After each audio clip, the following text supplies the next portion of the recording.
بسم اللہ الرحمن الرحیم۔ السلام علیکم ورحمۃ اللہ وبرکاتہ۔ اللہ پاک نے حضرت آدم علیہ السلام کو تخلیق فرما کر جنت میں بھیج دیا۔ ان کی جنس سے کوئی بھی بشر موجود نہ تھا۔ جنت میں رہتے ہوئے حضرت آدم علیہ السلام دل ہی میں سوچا کرتے کہ کاش میرا ابھی کوئی ہم جنس ہوتا جس سے میں انسیت حاصل کرتا۔ اللہ تعالیٰ حضرت آدم علیہ السلام کے دل کی بات سے بخوبی واقف تھے۔ حضرت آدم علیہ السلام سو رہے تھے کہ اللہ تعالیٰ نے حضرت حوا علیہ السلام کو حضرت آدم علیہ السلام کی بائیں پسلی سے پیدا فرما دیا۔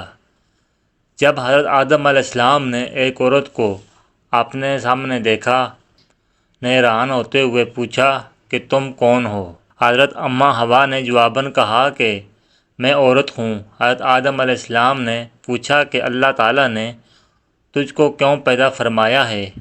اس نے کہا کہ اللہ تعالیٰ نے مجھے آپ علیہ السلام کو سکون دینے کے لیے پیدا کیا ہے۔ حدیث پاک میں ہے کہ رسول اکرم صلی اللہ علیہ وسلم نے کنوارے لڑکے اور لڑکی کو مسکین کہا ہے، کیونکہ دونوں کا کوئی ساتھی نہیں ہوتا ہے۔ اس لیے ہم کو چاہیے کہ لڑکا اور لڑکی کی جلدی ہی شادی کر دیں تاکہ وہ بیوی اور میاں بن کر ایک دوسرے کے قرب سے سکون حاصل کر سکیں۔ بعض روایات میں آتا ہے کہ حضرت آدم جنت میں خوشی کی زندگی بسر کر رہے تھے۔ اللہ تعالیٰ نے دونوں کو ایک درخت کا پھل کھانے سے سختی سے منع کیا ہوا تھا۔ کچھ روایات میں اس واقعے کو اس طرح سے بیان کیا گیا ہے کہ وہ بہت ہی خوش تھے کیونکہ اللہ تعالیٰ نے ان کو کوئی مونس پیدا ہی نہیں کیا ہوا تھا۔ حضرت آدم علیہ السلام دل ہی دل میں یہ بات سوچ رہے تھے کہ کاش میرا کوئی مونس ہوتا، میری بھی کوئی جنس ہوتی جس سے میری نسل آگے بڑھتی۔ یہ بات کو دل میں لاتے ہی اللہ تعالیٰ نے حضرت آدم علیہ السلام پر نیند طاری کر دی تھی۔ انسانوں میں یہ پہلی نیند تھی جس نیند میں اللہ تعالیٰ نے حضرت آدم علیہ السلام کی بائیں پسلی سے حضرت اماں حوا کو پیدا کر دیا تھا۔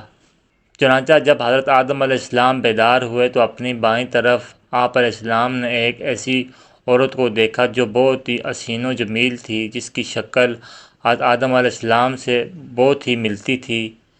جب آپ علیہ السلام نے عورت کو دیکھا تو آپ علیہ السلام سب کچھ جان چکے تھے کہ اللہ تعالیٰ نے عورت کو کس لیے پیدا کیا ہے۔ ایک فرشتہ اللہ تعالیٰ کے حکم سے حضرت آدم علیہ السلام کے پاس آیا۔ اس نے آپ علیہ السلام کو سلام کیا اور اس نے آدم علیہ السلام سے دریافت کیا کہ یہ جو چیز آپ علیہ السلام کے سامنے کھڑی ہے یہ کون ہے؟ حضرت آدم علیہ السلام نے جواب دیا کہ یہ عورت ہے، اس کا نام حوا ہے۔ فرشتے نے آدم علیہ السلام سے پوچھا کہ اس کا نام حوا کیوں ہے؟ آپ علیہ السلام نے فرمایا کہ اس کا نام حوا اس لیے ہے کہ اس کو میری پسلی سے پیدا کیا گیا ہے، جس کی وجہ سے اس کا نام حوا علیہ السلام ہے۔ حضرت ابراہیم نخعی روایت کرتے ہیں کہ جب اللہ تعالیٰ نے آدم علیہ السلام کو پیدا فرمایا تو اللہ تعالیٰ نے حضرت آدم علیہ السلام کی طرف ایک فرشتے کو بھیجا جس نے حضرت آدم علیہ السلام کو فرمایا کہ اللہ تعالیٰ کا حکم ہے کہ تم حضرت اماں حوا سے ہم بستری کرو۔ اللہ تعالیٰ کے حکم پر آپ علیہ السلام نے حضرت حوا سے ہم بستری کی۔ جب حضرت آدم علیہ السلام حوا سے ہم بستری کر کے فارغ ہوئے تو حضرت اماں حوا نے کہا کہ اے آدم، یہ تو بہت ہی اچھی چیز ہے۔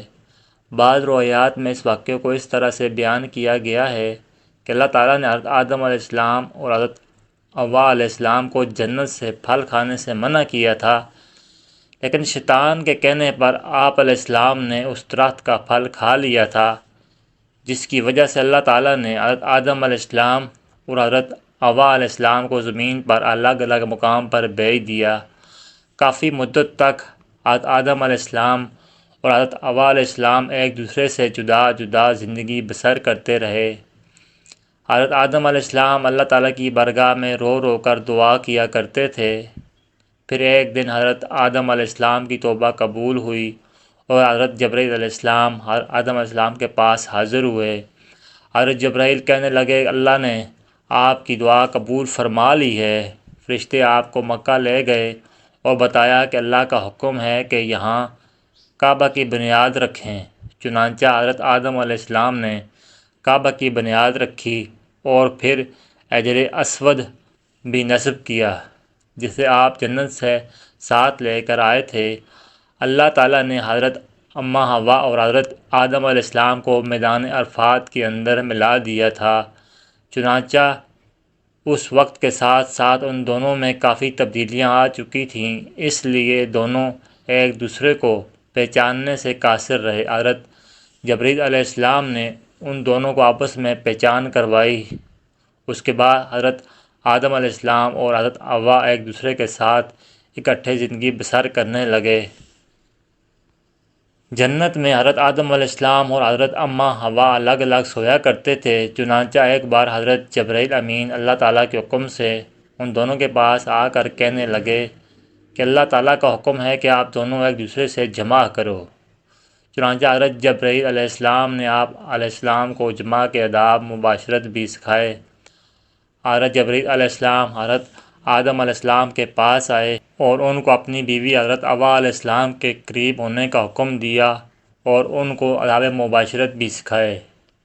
آدم علیہ السلام کو حکم دیا کہ جا کر حضرت حوا علیہ السلام کے ساتھ لیٹو اور ان سے ہم بستری کرو۔ حضرت آدم علیہ السلام نے اللہ تعالیٰ کے حکم کی تکمیل کی۔ پھر حضرت جبرائیل علیہ السلام نے کہا کہ تم نے حضرت حوا علیہ السلام کو کیسے پایا؟ آدم علیہ السلام نے جواب دیا کہ میں نے بیوی حوا کو بہت ہی اچھا محسوس کیا ہے۔ پھر اس کے بعد حضرت حوا علیہ السلام سے نسل انسانی کی ابتدا ہوئی، اور بعض روایات کے اندر ذکر ہے کہ حضرت حوا علیہ السلام کو 20 حمل ٹھہرے اور ان کے ہاں 20 لڑکے اور 20 لڑکیاں پیدا ہوئیں۔ اللہ تعالیٰ سے دعا ہے کہ اللہ تعالیٰ ہم سب کو نیکی کی ہدایت دے، آمین۔ ناظرین کرام، اگر یہ واقعہ اچھا لگا تو ویڈیو کو لائک کیجئے گا اور اچھی ویڈیوز کے لیے میرے چینل اجوا وائس اسٹوڈیو کو سبسکرائب کیجئے گا۔ ویڈیو دیکھنے کا بہت بہت شکریہ۔ جزاکم اللہ خیر۔